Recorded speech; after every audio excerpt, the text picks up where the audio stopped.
अब आपको इस पूरे मामले के बाद, इस फैसले के बाद क्या कुछ राजनीतिक प्रतिक्रियाएं आ रही है, क्या कुछ बयान आ रहे हैं, वो आपको सुनवाते हैं।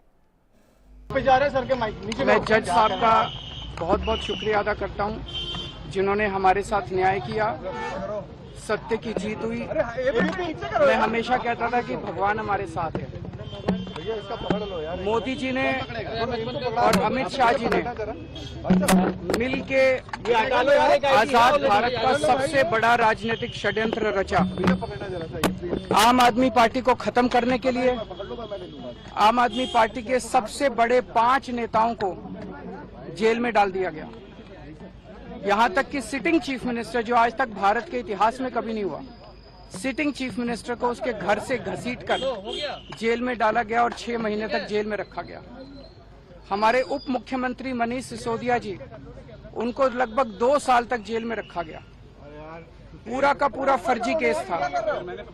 हमारे ऊपर कीचड़ फेंका गया। 24 घंटे टीवी चैनलों के ऊपर डिबेट चलते थे, खबरें दिखाई जाती थी, केजरीवाल भ्रष्ट है, केजरीवाल भ्रष्ट है।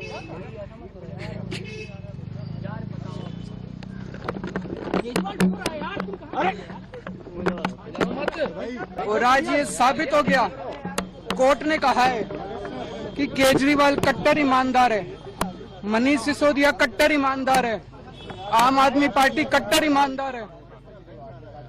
मैं प्रधानमंत्री जी से कहना चाहता हूं, सत्ता के लिए इस तरह से खिलवाड़ मत कीजिए देश के साथ। आज देश की राजनीति के लिए बहुत इंपॉर्टेंट दिन है ये कि नरेंद्र मोदी जी ईडी के दम पर, सीबीआई के दम पर जो सत्ता में बने रहने का षड्यंत्र रच रहे थे, वो षड्यंत्र नाकाम हुआ। कोई भी विपक्षी पार्टी का नेता अगर ईमानदारी से काम कर रहा है, आम आदमी पार्टी कट्टर ईमानदारी से काम कर रही थी, और नरेंद्र मोदी जी ने ईडी और सीबीआई का इस्तेमाल करके हमें जेल में भिजवा दिया। क्या मिला उनको? आज देश पूछ रहा है उनसे कि भाई क्या मिला आपको? एक शिक्षा मंत्री काम कर रहा था, दिल्ली की जनता ने उसको चुना था। एक मुख्यमंत्री काम कर रहा था, दिल्ली की जनता ने उसको चुना था। आपने क्यों जेल भिजवाया उसको? आज नरेंद्र मोदी जी से देश पूछ रहा है।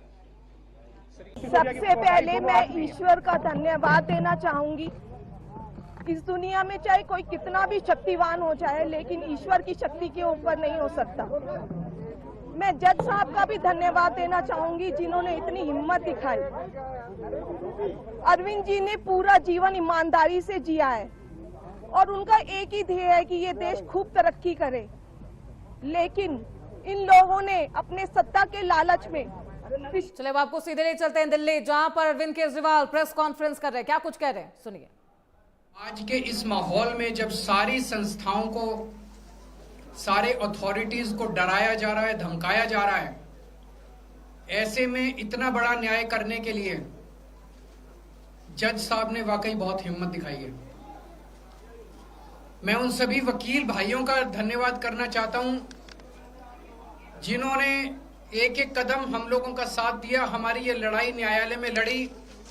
मैं खासकर नाम लेना चाहता हूं, अभिषेक मनु सिंघवी साहब का धन्यवाद करता हूं, हरिहरन साहब का धन्यवाद करता हूं, रिबेका मैडम का धन्यवाद करता हूं, विक्रम चौधरी जी का, दयान कृष्णन जी का, रमेश गुप्ता जी का, शादान का, मोहित माथुर जी का, विवेक जैन, रजत, मोहम्मद इरशाद, करण, मुदित जैन, और भी कई नाम है, अगर मेरे से कुछ रह गए हो। बहुत सारे वकीलों ने हमारा साथ दिया, और उन सारे देश भर के लोगों का, जिन्होंने पिछले 4 साल से जिस तरह से हमारे ऊपर अत्याचार किया जा रहा था, इतने कठिन समय में हम लोगों का साथ दिया, उनका धन्यवाद करना चाहता हूं। आप जान रहे हैं कि किस तरह से पिछले 4 साल से ईडी को, सीबीआई को, सारी संस्थाओं को इस्तेमाल करके हमारे ऊपर एक शराब घोटाला नाम का एक आरोप लगाया गया। सीबीआई ने, ईडी ने उसमें चार्जशीट फाइल की। आज कोर्ट को प्राइमा फेसी ये निर्णय लेना था कि क्या सबूत और गवाहों के बयानों के आधार पे सफिशिएंट मटेरियल है कि इसमें मुकदमा चलाया जाए। अभी मुकदमा चला नहीं था, कोर्ट को यह निर्णय लेना था कि क्या मुकदमा चलाने लायक सफिशिएंट मटेरियल है, और कोर्ट ने लगभग 600 पेज के आदेश में सारे सबूतों और सारे गवाहों को मद्देनजर रखते हुए यह कहा है कि इतना भी सबूत नहीं है, इतने भी गवाहों के बयान नहीं है, एक निक्का सा भी सबूत नहीं है कि इसमें मुकदमा तक चलाया जा सके। अगर मुकदमा चलाया जाता, 15-20 साल मुकदमा चलता, उसमें बहुत सारे गवाह बुलाए जाते, सबूत रखे जाते, उसके बाद होता, वो तो अलग बात है। कोर्ट का ये कहना है कि इतना टुच्चा केस है, इतना फर्जी केस है, इतना बेकार केस है, इतना गलत केस है। ये मैं नहीं कह रहा, ये भाषा है। आप कोर्ट का ऑर्डर पढ़िए, ये ऑर्डर जो है ये ऐतिहासिक ऑर्डर है। कोर्ट ने कहा है कि इतना फर्जी केस है, इतना फर्जी केस है, एक भी सबूत नहीं है, एक भी गवाह नहीं है कि इसमें मुकदमा भी नहीं चलाया जा सकता।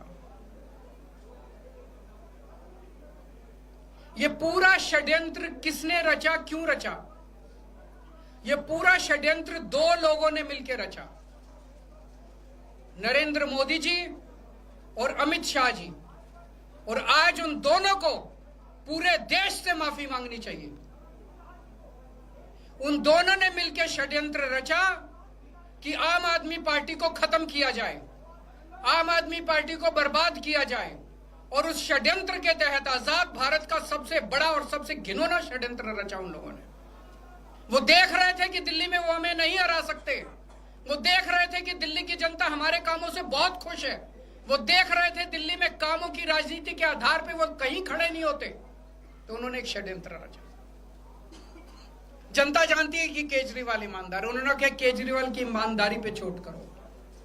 जनता जानती है कि आम आदमी पार्टी ईमानदारी, उन्होंने कहा आम आदमी पार्टी की ईमानदारी पे चोट करो।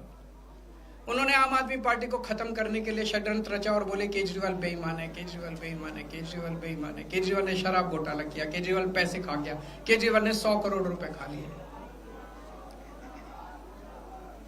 मैंने जिंदगी में केवल ईमानदारी कमाई है, मैंने जिंदगी में केवल इज्जत कमाई है, एक नया पैसा नहीं कमाया मैंने अपनी जिंदगी में। इन लोगों की तरह नहीं हूं मैं। मैंने जिंदगी में एक नया पैसा नहीं कमाया, केवल ईमानदारी कमाई है। और ये उस ईमानदारी के ऊपर चोट करना चाहते थे, उसके लिए इन्होंने षड्यंत्र रचा था। आज कोर्ट के ऑर्डर के बाद ये साबित हो गया देश के सामने, केजरीवाल कट्टर ईमानदार है, मनीष सिसोदिया कट्टर ईमानदार है, संजय सिंह कट्टर ईमानदार है, दुर्गेश कट्टर ईमानदार है, आम आदमी पार्टी कट्टर ईमानदार। ये हम नहीं कह रही, है कोर्ट ने सारे देश के सामने बोला है। कई लोग ये कहते हैं जेल से आने के बाद केजरीवाल चुप क्यों हो गया, केजरीवाल गायब हो गया, केजरीवाल कहां गया। मैं कोई नेता नहीं हूं, मैं कोई पॉलिटिशियन नहीं हूं। पॉलिटिशियन को फर्क नहीं पड़ता, उनको 4 गाली दे दो, मोटी चमड़ी होती है उनकी। मैंने जिंदगी में केवल ईमानदारी कमाई है। मेरे को जब कोई बेईमान बोलता है मुझे फर्क पड़ता है। मेरे को जब जेल भेजा जाता है, मेरे परिवार के ऊपर ताने मारे जाते हैं, मेरे को फर्क पड़ता है। केजरीवाल को फर्क पड़ता है। इसलिए मैंने तय किया था कि जब सारे देश के सामने मैं निर्दोष साबित हो जाऊंगा तब तक मैं चुप रहूंगा। आज मेरे दिल से बहुत बड़ा बोझ उतर गया। मैं मोदी जी को कहना चाहता हूं, मोदी जी आपने हमारे ऊपर इतने केस कर लिए, आपने ईडी छोड़ दी, आपने सीबीआई छोड़ दिया, आपने पुलिस छोड़ दिया, आपने इनकम टैक्स छोड़ दिया हमारे पीछे, आपने जेल भेज दिया हमारे 5 सबसे बड़े नेताओं को। आम आदमी पर एक समय ऐसा था जब आम आदमी पार्टी के सबसे टॉप के 5 नेता जेल में थे एक साथ। उसके बाद भी केजरीवाल का कुछ नहीं बिगाड़ सके। अब तो एक ही तरीका बचा है मोदी जी केजरीवाल से निपटने का, केजरीवाल का कत्ल करवाना पड़ेगा, केजरीवाल की हत्या करवानी पड़ेगी। उसके अलावा अब केजरीवाल आपसे संभलने वाला नहीं है। अब आपके बस का नहीं है केजरीवाल, आपने सब कुछ करके देख लिया, अब केजरीवाल का कत्ल ही करवाना पड़ेगा। और एक तरीका है, मैं पहले भी बोल चुका, लेकिन वो मोदी जी के बस का नहीं है। मैंने 500 स्कूल बनवाए दिल्ली में, आप 5000 स्कूल बनाओ, मैंने दिल्ली की सड़कें अच्छी करी, आप पूरे देश की सड़कें ठीक कर दो, देखो केजरीवाल को कोई पूछेगा ही नहीं। केजरीवाल ने 200 मोहल्ला क्लिनिक बनाया, 20,000 मोहल्ला क्लिनिक बनाओ, आप तो देश के प्रधानमंत्री हो, अरे अच्छे काम करो ना। वो नहीं होता मोदी जी से, वो मोदी जी से नहीं होता। मैं उनको कहना चाहता हूं, प्रधानमंत्री जी, केवल सत्ता की जो प्रधानमंत्री मोदी जी की और अमित शाह जी की सत्ता की हवस है, ये उसका नतीजा है जो ये षड्यंत्र रचा गया। और इस षड्यंत्र का मैं बहुत छोटा हूं, हमारे परिवार ने बहुत भुगत भोग की है। मैं जेल गया, मेरी मां बीमार रहती है बहुत ज्यादा, उसको अस्पताल में एडमिट कराना पड़ा, बहुत रोई मेरी मां, बहुत रोई। इनकी पत्नी मनीष सिसोदिया जी की पत्नी, उनको मल्टीपल स्क्लेरोसिस